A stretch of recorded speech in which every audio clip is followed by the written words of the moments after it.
One of the drawbacks to traditional PA behavior is that you always end up redoing a bunch of work because the whole state of the system can't be saved. That's because all the speakers aren't networked with the mixer that knows what's going on.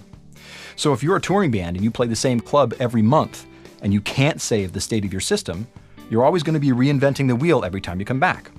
A better idea would be to have a system that's smart enough to know the state of every component in it. Every monitor send, monitor EQ, monitor level, mains, main EQ, channel effects, channel EQ, mic pre-trims, everything. So when you're done with the gig, save the state where you left it, and the next time you come back to that same club, recall that state and you're ready to go. The more times you play the venue, the better it should get because you'll continue to tweak.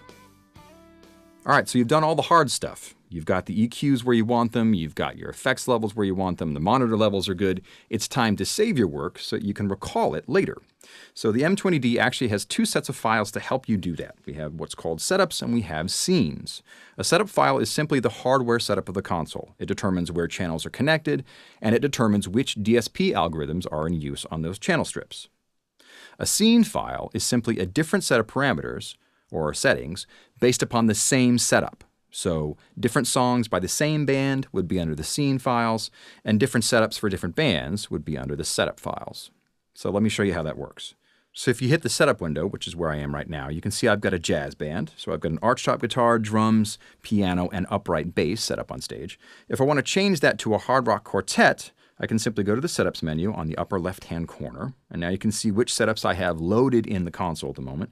And if I go to quartet setup and select it, it will completely reconfigure the console for me. It'll change icons, change DSP algorithms, change everything, and get me the saved setup that I made for a heavier kind of a band. So now you can see you've got electric guitar, bass guitar, drums, vocals, 4 different floor wedges, and also more cowbell, because that's really important.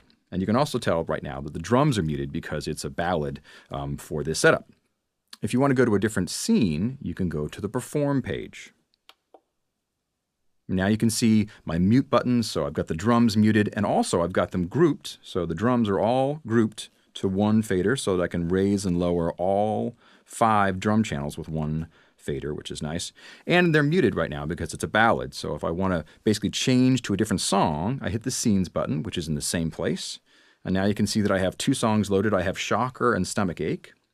So Shocker, I can just reload, and now you can see that it basically changes the mute state. And if I wanted to change effects levels or reverbs or delays or EQs or any of that kind of stuff, as long as the setup didn't change, I can do whatever I want inside of a scene. So that's how it works. Between the setup and the scene files, you can store all sorts of different musical combinations and also store multiple songs as well.